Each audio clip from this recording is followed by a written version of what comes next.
Well, hi there, everybody, and welcome to our Chuck Jones Creativeside Chat. I'm Andy Turner, back with my great good friend, Willie Ito. Hi, Willie. Hey, how are you, Andy? Great. Good to see you again since our last chat. Thank you. And glad you were willing to do this again on a special day for you. We're going to talk about an award in a minute and some really spectacular new artwork that you're going to reveal for us a little bit later on in our chat.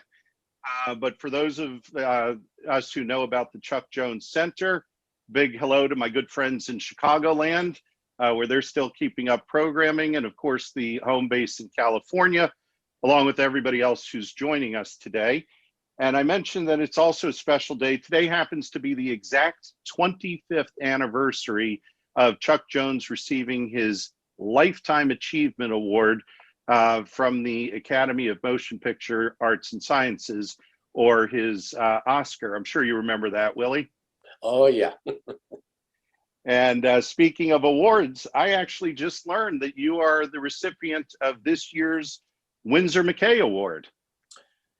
Yes, to be honest with you, I was totally blown away, and it's quite an honor, especially working in the animation field and getting the Annie Award from actually people you've worked with and cohorts, and so it was quite an honor, and it will be.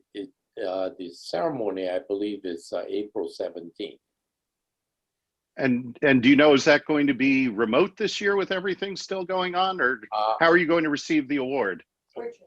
Well, it'll be a virtual presentation, and one good thing about it is I can't fit into my dark suits anymore, and I won't have to go out and rent a tux.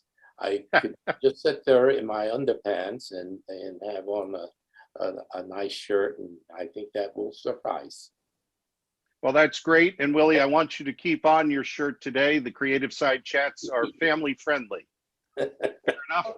Tell them everybody can watch it. Everybody. Yeah, apparently anyone could watch the Annie Awards, from what I understand. Oh, good. So hopefully everybody will look that up and see you again. But that's a great honor, and I'm sure you're very pleased. Any other special thoughts about receiving that great award? Well, it's my career was quite diverse, in starting at Disney and working with Chuck after that, and Bob Clampett and Hanna-Barbera, and so basically I have worked side by side with a lot of the real legendary animators, and so that was really a wonderful experience for me. Of course, I was at Disney Studio when Walt was there, but I never had the opportunity to work with him. However, he used to see me a lot during coffee break, roaming around the lot and visiting the sound stages and all that. And I would get the Walt Disney eyebrow. And what did that say to you, Willie? Uh-oh, I better get back to my desk. Did he? I understand he ran a very tight ship. Is that true, Walt? Well, yeah, of course, being basically in the entry level in animation, and the production of Lady and the Tramp was running late. No sooner did I start there that they called us all to stay overtime, which at that time, making 97 cents an hour, every little overtime helped. Consequently, it sort of interrupted my schooling because I was taking night classes at Chenard's, and that's where I first, saw Chuck and Abe Levital, and but they were pointed out to me by one of my classmates, and so I thought, oh my gosh, there's the famous Charles M. Jones, super genius. Which I blurted out to him during one of our pencil test screening. And after it wrapped, I just kind of stood there and I just blurted out, Charles M. Jones, super genius. And then he gave me the Chuck Jones eye. So sometimes, Just gave you the eye, Willie, or did he Yeah, hire you kinda looked immediately to over. come from Walt Disney? Yeah, Walt gave me the eye, Chuck gave me the eye. I was constantly getting the eye. Seems to be a sign of good luck, though, since you ended up working for both of them. I'm certainly hoping so, yeah. And then, of course, one of the instances was, every time a unit completes a cartoon, they screen it for the entire studio. And of course, with Chuck's cartoon, I've seen it from Mike Maltese's storyboards to being, involved with the animation and all the pencil tests and all. And so, I pretty much saw the whole completed thing, not in its finished form, but, I know the story and everything. But then they would call us into the projection room because one of Frizz's cartoon was being premiered to the staff, and it was all new to me, and I would just literally crack up, and then I kind of look over, and there was Chuck giving me the eye again. So when he gave you the eye, he didn't like you laughing at Frizz's work? Or Well, what was it like in these units, Willie? Oh, they were great. I think the camaraderie that we all experienced in our units, we all worked together, and Chuck would be very social, and we would all go out to lunch, and so. And then, he would have cocktail parties and, some social gatherings and all.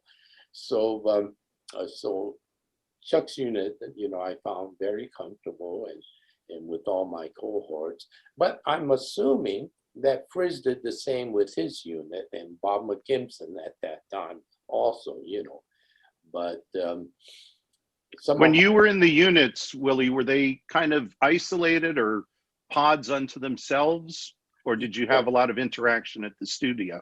Well, actually, all of the 3 units, we had our own wing with individual offices. Each office held 2 people, the animator and their assistant. And then Chuck had an office. Mike Maltese had an office, and of course, Maurice Novo and Phil DeGard, layout and background, they all had their office. But that was like one wing. So you could walk over to the other side of the studio, and same thing, Frizz's unit was one wing. Then upstairs was Bob McKimson, and he had his own wing. And so, working fairly close-knit with each of your cohorts in your unit, you become very close and friendly and all that. And some of the guys that I really admired, of course, people like Maurice Noble, but Abe Levital was one, I would say he was one of Chuck's real admirer, and his drawings, his animation was absolutely superb. And like I mentioned before, in the Robin Hood Daffy, and when Porky as Friar Tuck starts laughing, that is the most classic animation of someone laughing that was so infectious. It was fantastic, you know. See, to me, the whole essence of animation and what makes this so much fun is just what you did there. You started laughing even before the joke came out. And we all have our favorite cartoon, and Right, we see it and we know it's coming now, and we still laugh. And that's sort of the lasting image of and legacy, which I think is so great. I have good news, Willie. More good news, actually. Yeah. I found out Jerry Eisenberg has joined us. We see his Wow. picture up here. Hello, buddy. So hello to him. And I know he Sure. was, tell me God. about this picture, Willie. Well, this was taken at Hanna-Barbera. And when we were in production with the Magilla Gorilla show, the network wanted it documented, so they shot a documentary.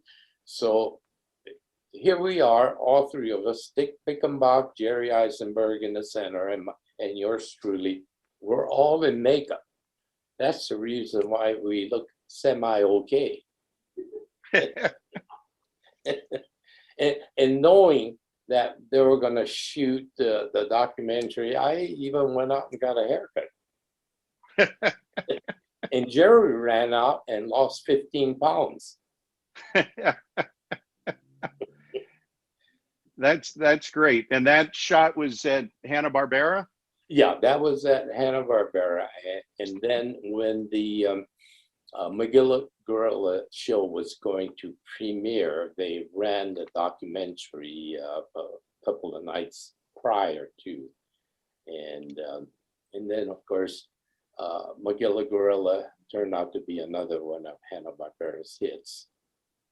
So I know we just jumped, but that picture was great. I had to comment on that wow. right away. But you started at Walt Disney, right?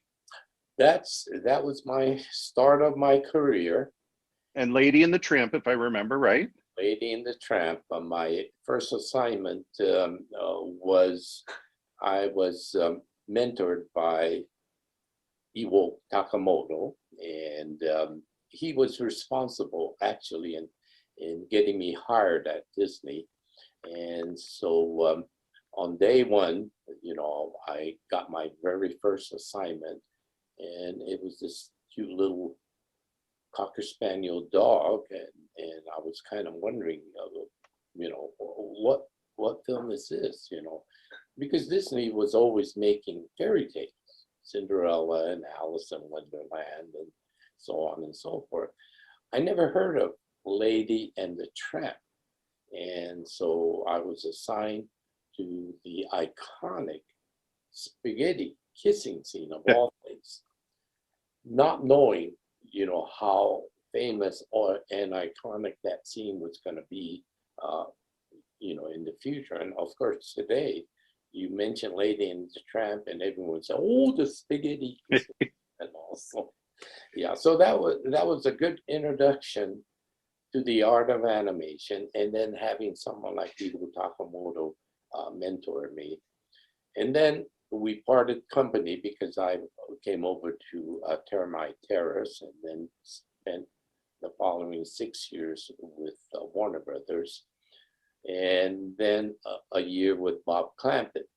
Then when I was hired on at Hanna-Barbera, that's where Jerry Eisenberg and Iwo Takamoto, we had I had a reunion with both of them, because Right. Jerry actually followed me after I left Ken Harris and went on to Chris's unit.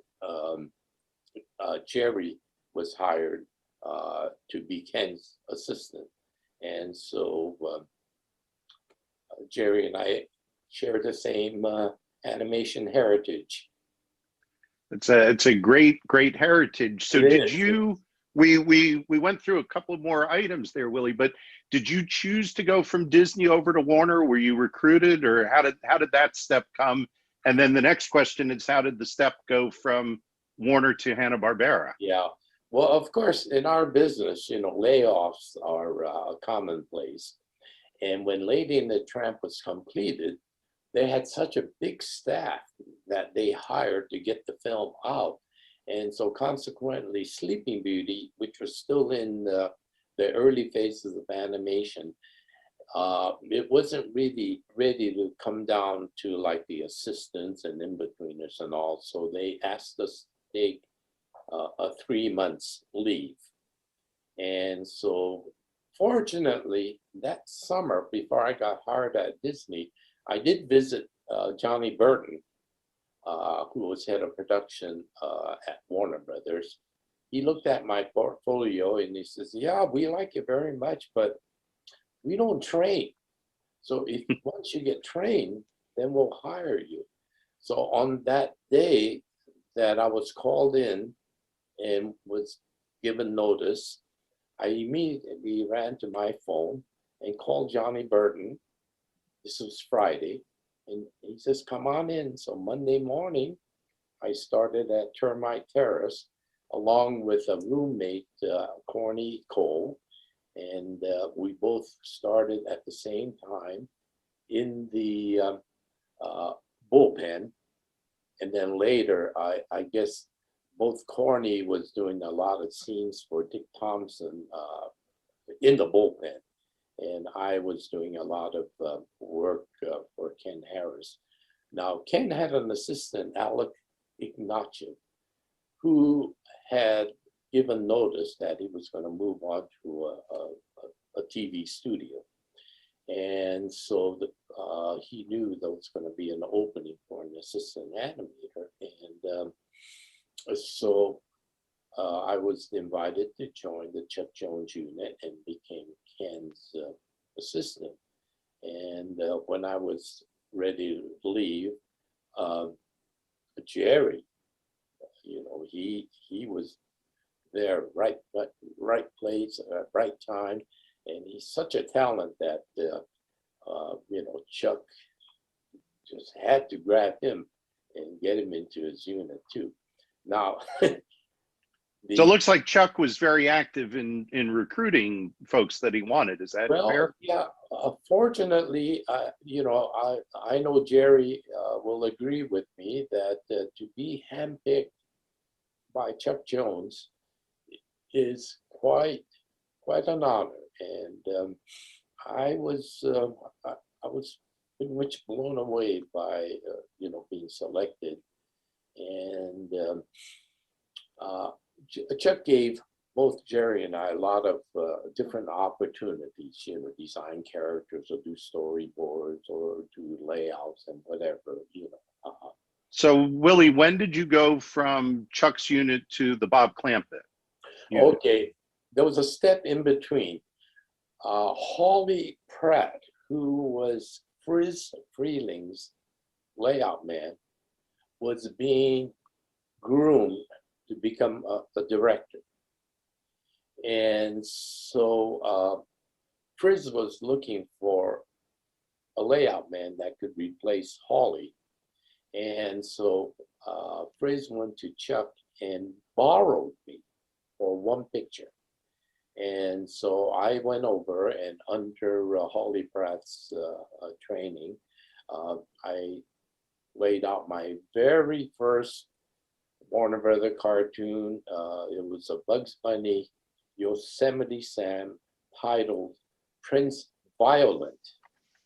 And so that was my very first layout assignment, my very first screen credit. And so I guess they liked what I did, and I was being primed to continue on as Frizz's layout man. But Bob Clampett, his secretary, calls me. I never worked with Bob, or had I ever really met Bob. So to suddenly get a call from Bob Clampett's studio and asking me to come on in and talk, I was pretty much blown away again, you know. But I was at that crossroads. It's like, stay and work with Friz and become his layout man, or go over to Bob and be a layout man and character designer and a little more. Little more cash. Yes.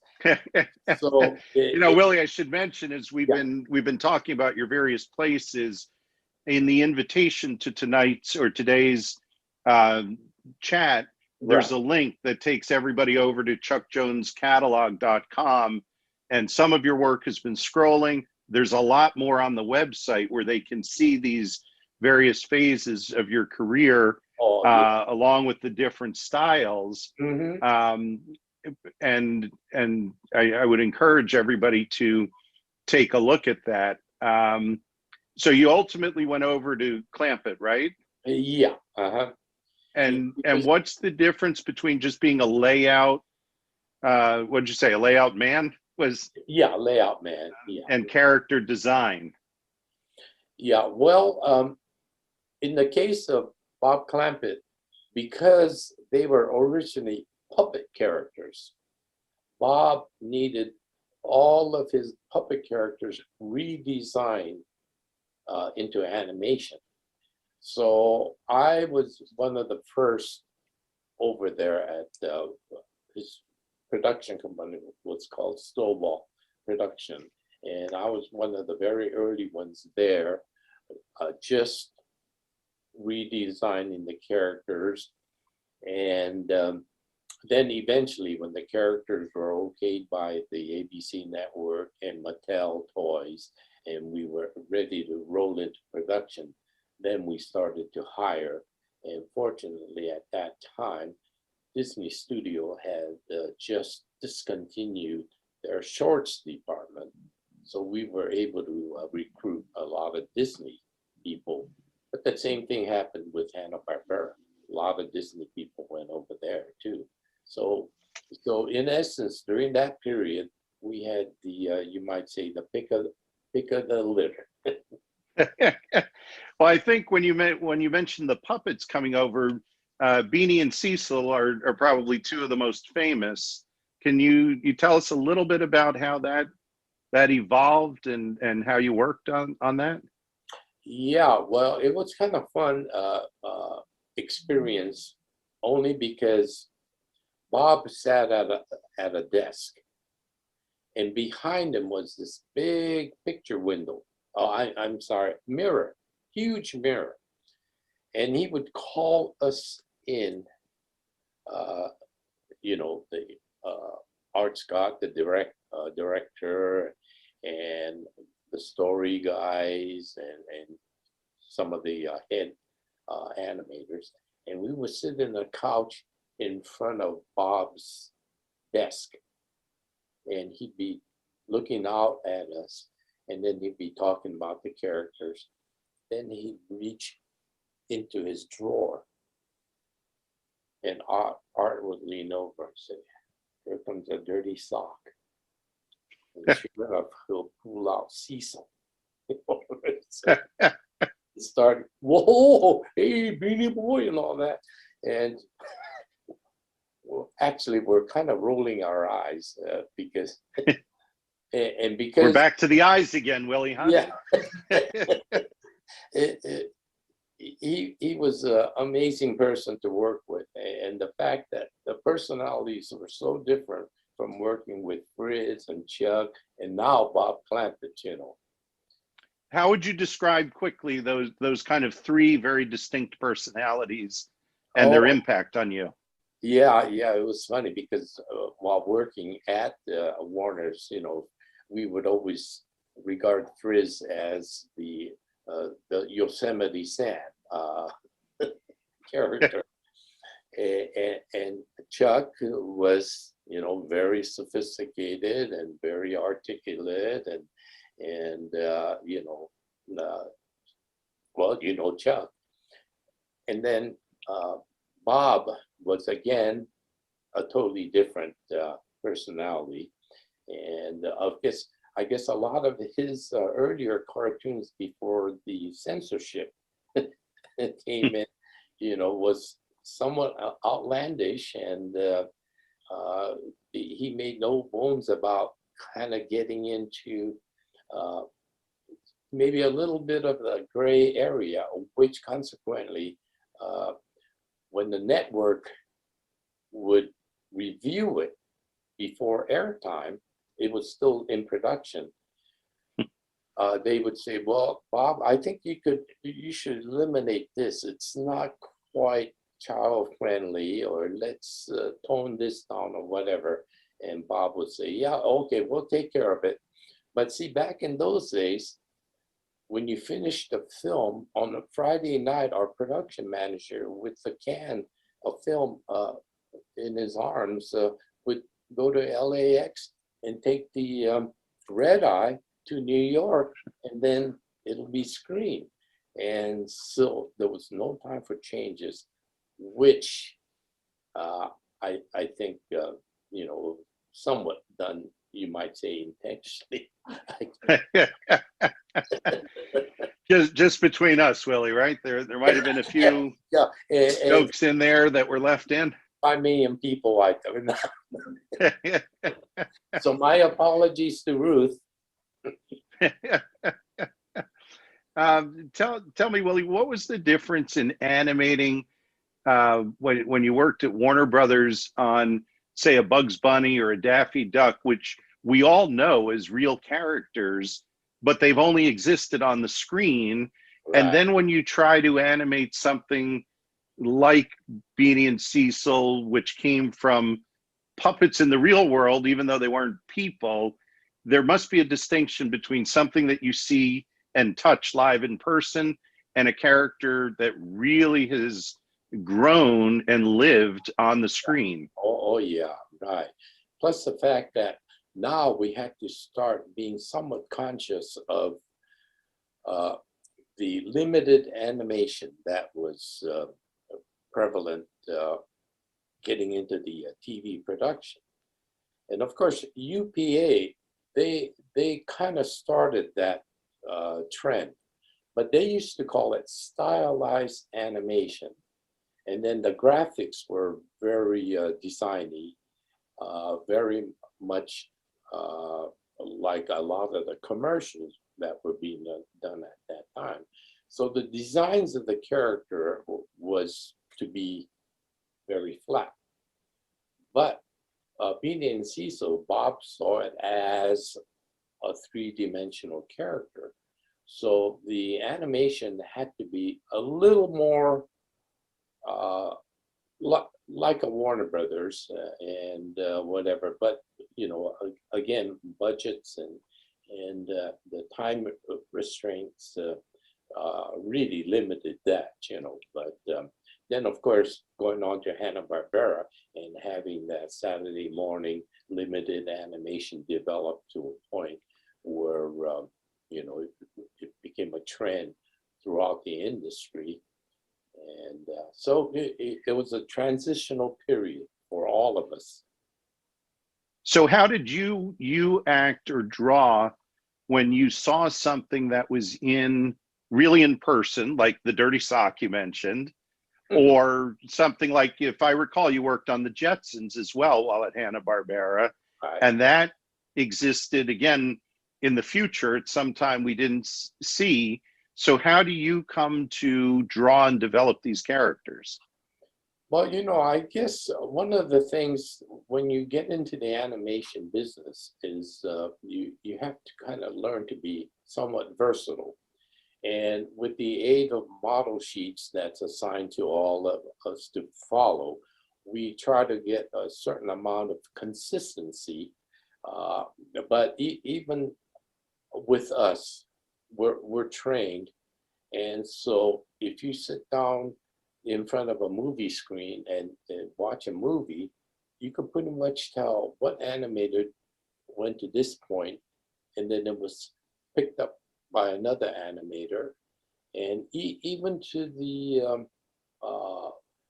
cleanup part, the assistant part, we could pretty much spot who did what, And so it's one of those things for us, we have an educated eye to see these things.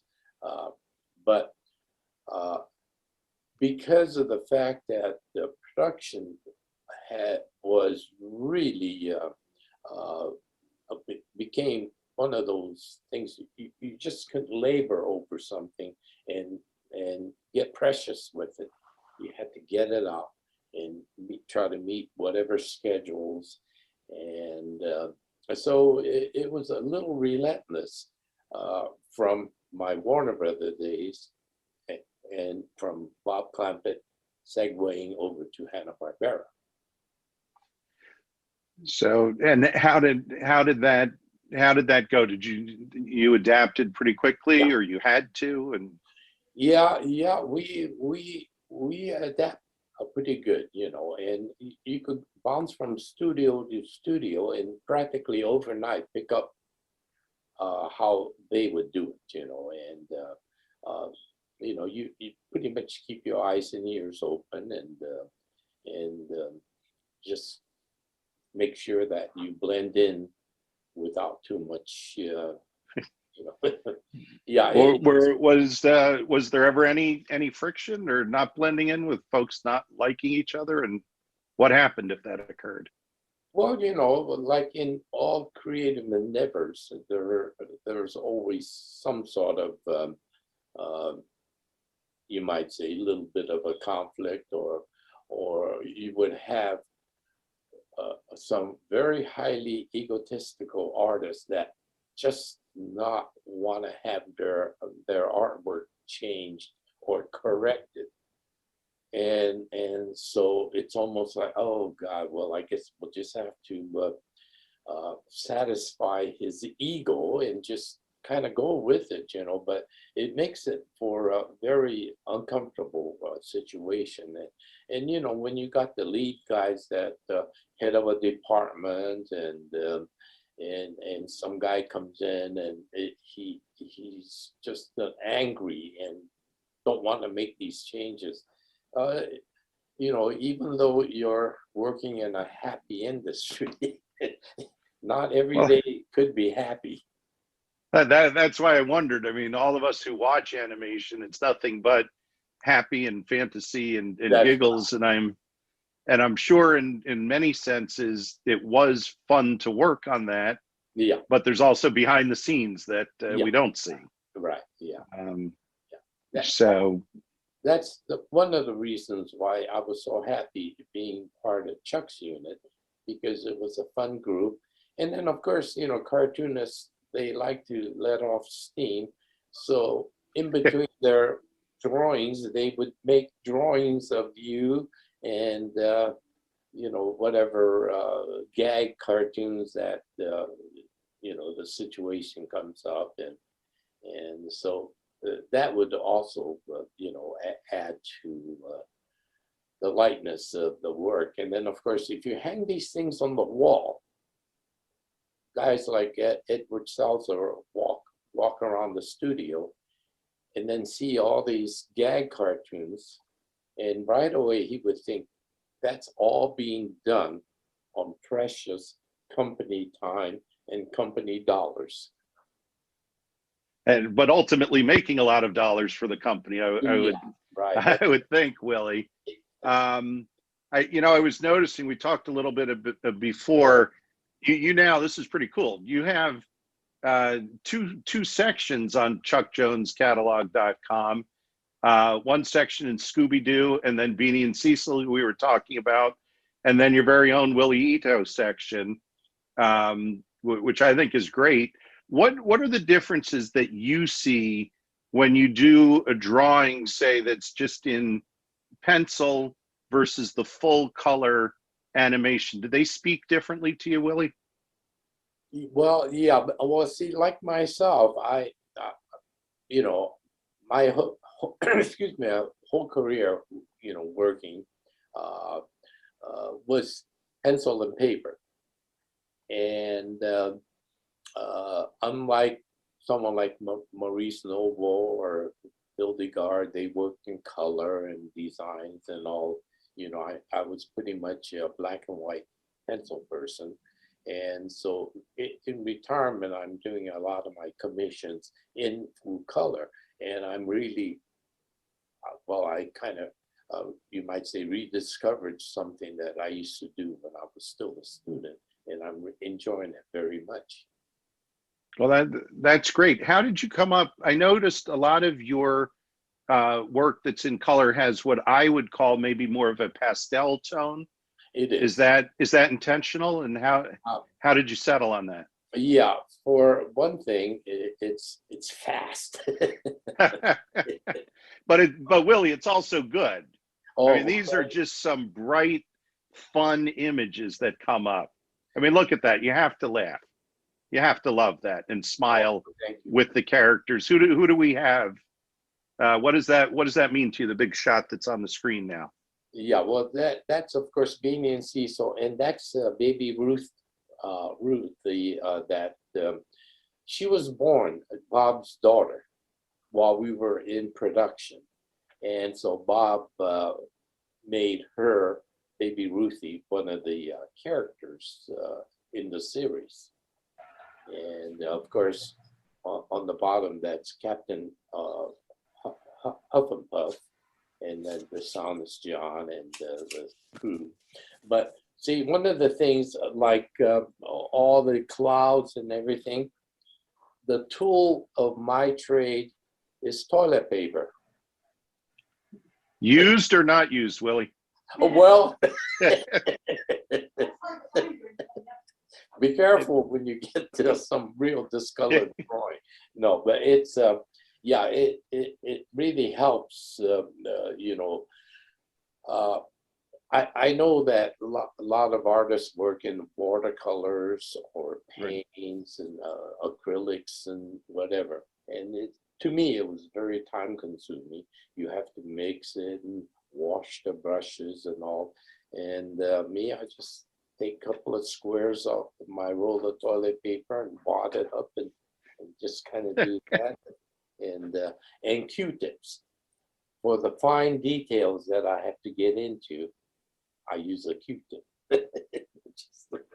Well, see, these are some great creative steps, part of a Creativeside Chat that we learned. But I have to tell you, from the pictures that we saw a minute ago, to go from what you described as the dirty sock coming out of the drawer to these just fun images in the pastel colors that just kind of, you have to look and laugh, and you see the kind of still animation coming out. These images that we've been looking at are really very animated, I would say, even though they're single frames. Is that what you're trying to evoke in this rediscovery?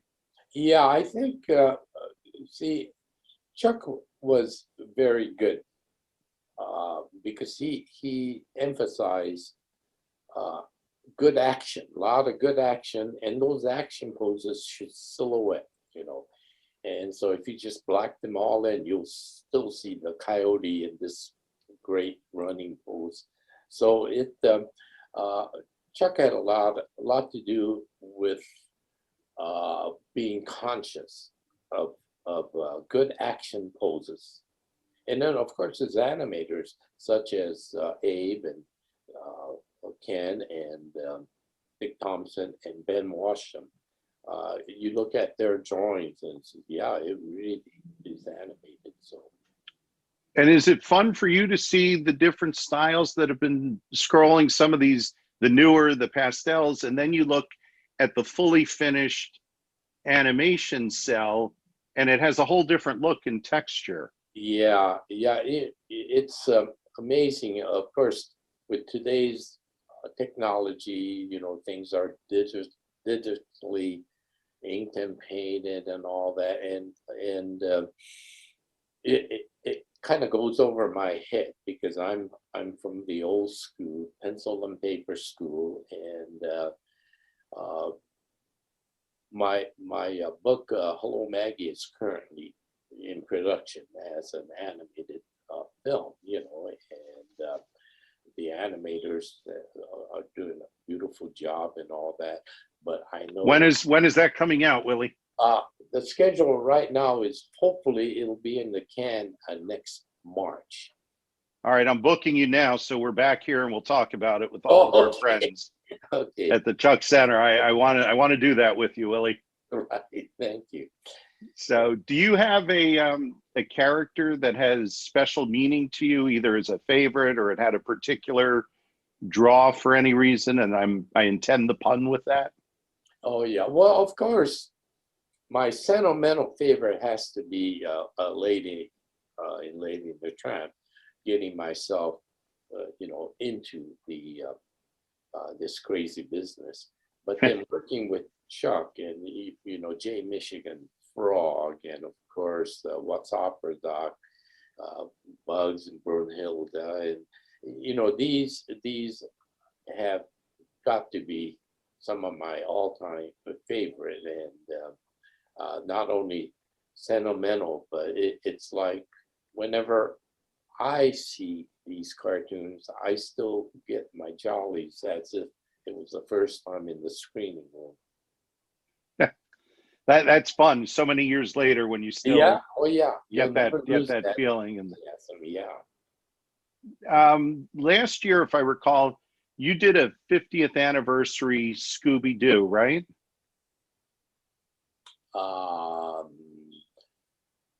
Did I? Well, the last year was the 50th anniversary. Was it And 50 you, already? Yeah. oh, I here we signed. go. Yeah, yeah. Jerry and I signed the series. Correct. Yeah. There we go. And that was, and did that bring back that image a special? Did that have special meaning for the 50th for you to sign? Yeah. It's always fun and very nostalgic to see some of the early shows that you were, connected with one way or the other, and of course, I still hold a very soft spot for Hanna-Barbera Studios, and that was quite an experience because after I left Bob Clampett's, Hanna-Barbera was now one of the very big growing studios, and they invited me to join. Thanks to Jerry Eisenberg, I went over and started work on the Jetsons. And of course, with the success of the Flintstones, it was like a natural progression from prehistoric to the future families, And So I have some good news about that image that we just sold for or talked about from the 50th Scooby-Doo anniversary. That apparently, good news, Willie, it sold out last year. Oh, but I am told that there are a couple possibly available if you're nice to the Chuck Jones folks and contact them. There might be a couple laying around, but that anniversary edition went quickly. When you were over at Hanna-Barbera working on Scooby-Doo, who was Bob Singer was with you? Yeah, Bob came in. See, Bob and I go way back. We worked. How far back? Warner Brothers days. Okay. And there was a period where Dr. Frank Baxter did a whole series of science films, which was assigned to different studios. UPA did one, and of course, Warner Brothers was one of them. And Chuck Jones was the animation director on that series. So Chuck took three of us, Bob Singer, myself, and a fellow named Lou Scheimer, who later became the head of Filmation Films. We were put into a separate office away from the cartoon division to work on character development, storyboards, and the whole science series. And this was real good for me because Chuck, knowing that I wanted to branch out into like layout and character design, having that opportunity to work on that science series was real good.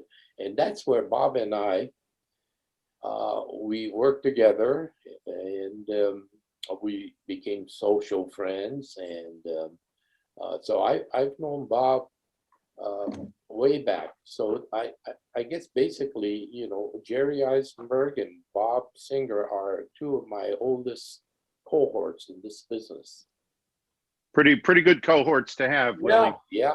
And So on how just what was a little bit of the background on Scooby-Doo? well, I know like all Hanna-Barbera shows, it you know, we have to go into development stages and all, but from what I understand, Joe Ruby and Kenny Spears and Silverman, Freddie Silverman, they I guess sort of got the Scooby-Doo series kicked off and developed and all that. And then of course Iwo Takamoto designed the main characters. But you know, it was during the presentation stages, we all kind of jumped in on it, you know. So Jerry and Bob Singer and you know, whoever else that worked on that phase of it, and we all sort of pitched in. But once the show went into production, I think, if I'm not mistaken, Bob sort of oversaw the initial character development and all that, you know. And but so that's basically, as I remember. Willie, we're looking at some of these pictures, and I'm just continually fascinated how you have the drawing, the pencil, and obviously you can tell who the characters are, and then you look at your current images with that pastel look, and they become so vibrant, and then you also see the cell, which has a different texture but conveys a different feeling here, like this final cell. What do they say to you? What do you like? Well, myself, I kind of, well, see, in animation, everything is very vibrant. And, you know, when it's projected, it's on TV screen or on the big screen in the theaters, you know, it's very vibrant and all. But I kind of like the more softened down pastel look that I kind of work with. And now you did, and I think we're just about ready to have a big reveal, but you did the Scooby Pack Attack, which is your design, correct?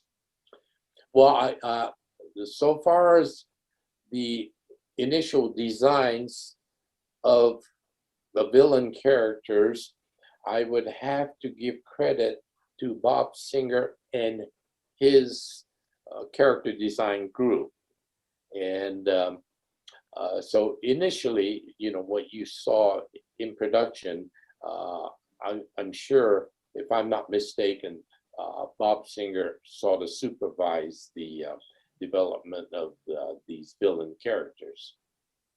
Well, that's great. I have to tell you, Willie, one of my favorite things about today's discussion is how you say you're kind of relearning or reinventing, and certainly one of the whole purposes of the Chuck Jones Center for Creativity is to learn and constantly expand your horizons and think. And Chuck, where all of this is based, said you have 1,000 good drawings in you. You just have to let them out and keep going.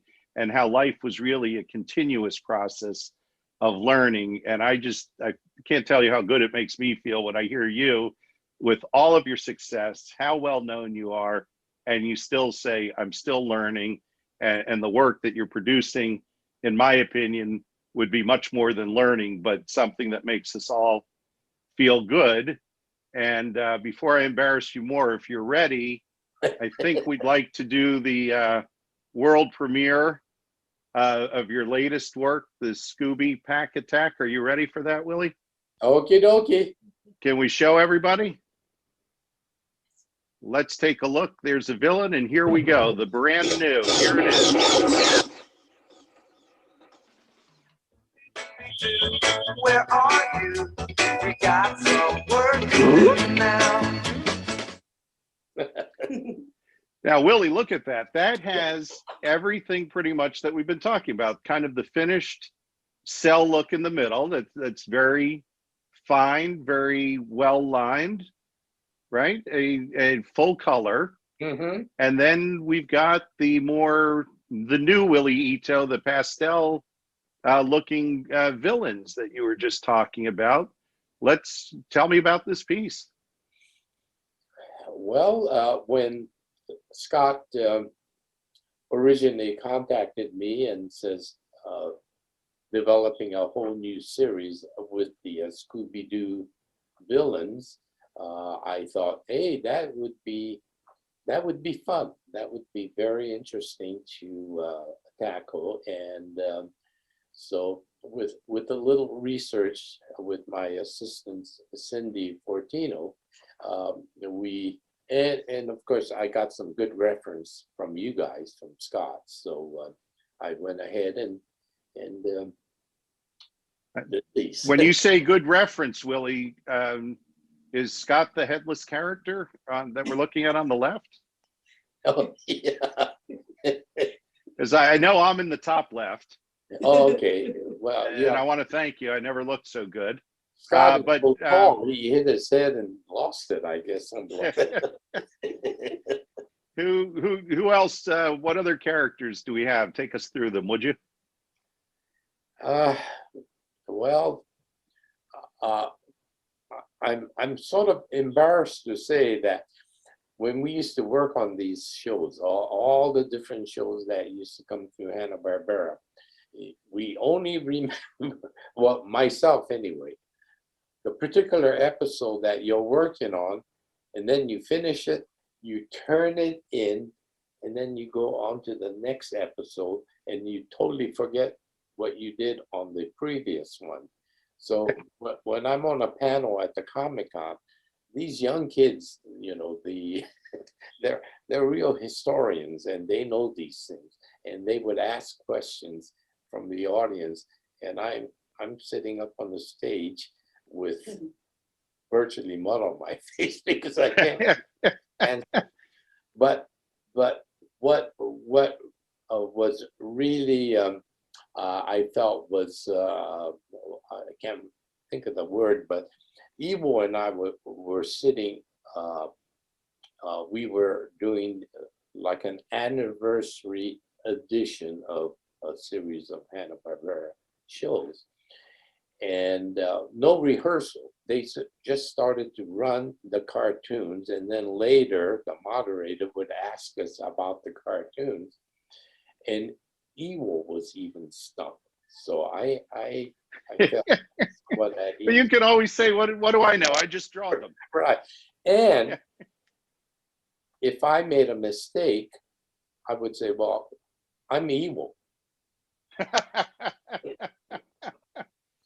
You can also get away with there are no mistakes, just a growth in character. Well, Joe Barbera used to call me evil when I used to go in his office.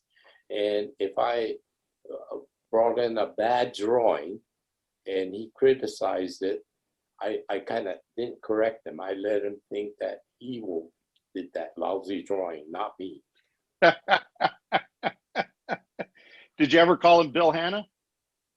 Well, yeah, you know, Bill was such a nice guy, and of course he worked in the production end of this shows. But when we were starting to run late and not getting these shows out on schedule, Bill Hanna would always find ways to get us to put in extra time at nights to maybe do an extra picture or extra show or something.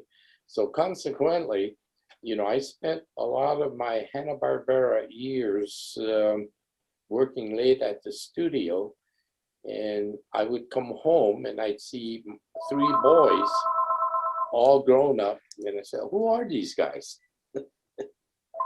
If that's Joe, we've got a problem, Willie. Yeah, right. Yeah. And if it's for me, I'm not available. Oh, okay. Oh, yeah. Willie, speaking of keeping on schedule, I know our time is limited, but I wanted to mention your work is not done apparently with the premiere of the Scooby Pack Attack. I understand from our good friends that this will be able to be viewed on the chuckjonescatalog.com website, but for people that have their consultant's number ready to dial now, that on the first 10 orders, there's going to be a special dedication card with a character. So that's good news. And then there we go. And it will be dedicated just like that from the gallery with your name signed. This one is from the April 2020 50th anniversary edition, but it's going to be updated for 2021 in the new Scooby Pack Attack, which is good. So those are only 10. So, and those I know will go very quickly. And then there are going to be some artist proofs. And this is fantastic, as I understand it. There's going to be a color hand-drawn character in the lower right corner where the green hide is now and flipping with a Scooby. And I understand whoever buys the APs will get to pick the villain that you're going to draw. And I also understand, Willie, in this context, villains can include mothers-in-law, fathers-in-law, and ex-spouses or partners. Is that correct? Is that right? And I also learned today from the toilet paper, you will throw in Oh, a yeah. free section of toilet paper on those artist Right. proofs, not used. Exactly. Just the pastel smudges. Just the pastel smudges. But this is, I think actually this is a lot of fun and a great way to make something that's really outstanding even more personal with the character of the buyer's or the collector's choice that would go in there. Mm-hmm. And I just saw that shot, Willie, of you drawing. There we are. Where is that? Your own animation desk? Yeah, that's my studio in the back. Yeah. Oh, perfect. It looks like you have some fun things around. What just kind of a last couple of thought. What animates you when you're working? Because I see the serious face there and the smile on the one before. What gives you a lot of fun when you're drawing? Well, one of the things that gives me a lot of fun is behind me is a 70-inch TV that is on constantly while I'm in there working. So, For somebody who said he's old school, you got a couple of good modern things going on there, Willie. oh yeah, didn't even think about TV screens of that nature when we were doing the Jetsons. True fun. So anyway, I think, did you have fun drawing this latest piece? Yeah, it's always fun, going back and, drawing a bunch. And of course, in the back, you could see my portfolio. I have a bunch of Scooby-Doo art that I think your gallery is also selling, but I'm always adding to it because sometimes as I get requests or commissions, if it's something that I could add to my portfolio, I do, and I do get a lot of requests for Chuck's cartoons, and of course a lot of millennials and baby boomers and whatever that would request the classic Hanna-Barbera characters. So You know, in many ways, Willie, the classics are new again, and when you Yeah. see these pieces, you just have to laugh, and they bring a big smile to your face again and again, and right on down to generations and those. Yeah. They were made with fun, and I think they're still fun. And I look behind you, and that looks like a lot of fun art as well. Oh, So I want to encourage everybody to pick up a little piece of fun from Willie, especially those first 10 orders that I know will go very quickly. And when you speak with your consultant, the new Scooby Pack Attack is going to have a pre-publication price while supplies last, or until April 11th. And who knows if we even get to April 11 with stock and inventory, because this new piece has sort of the best of all worlds between the finished animation look, the new pastel look, and the character of your choice in the lower right. But as you said, Willie, too, you're always adding to your portfolio and pieces, and I would really encourage everyone to take a look at chuckjonescatalog.com and look in your section, because there are pieces that are just, they'll bring joy to you, whatever your favorite character is, and whatever color or style that you like. Well, Willie, just like last time, this period is really, this chat has gone by so quickly. I can't tell you how much fun I have talking with you and looking at your work. I hope you had fun today, as well as drawing too. You get the last word. Go ahead. Yeah, well, again, thanks for tuning in, you guys. And I really appreciate having been in this particular industry. And I think well, actually, I retired around 50 years in the industry, and I thought I was going to hang up my pencil and donate all my drawing pads to Goodwill. But here I am. I'm still at it. You're doing a lot of goodwill with us, Willie. So Yeah. keep it up, and That's let's good. agree to do this again. Thank you so Okay. much. Thank you again, Thank you. everyone. Thank you.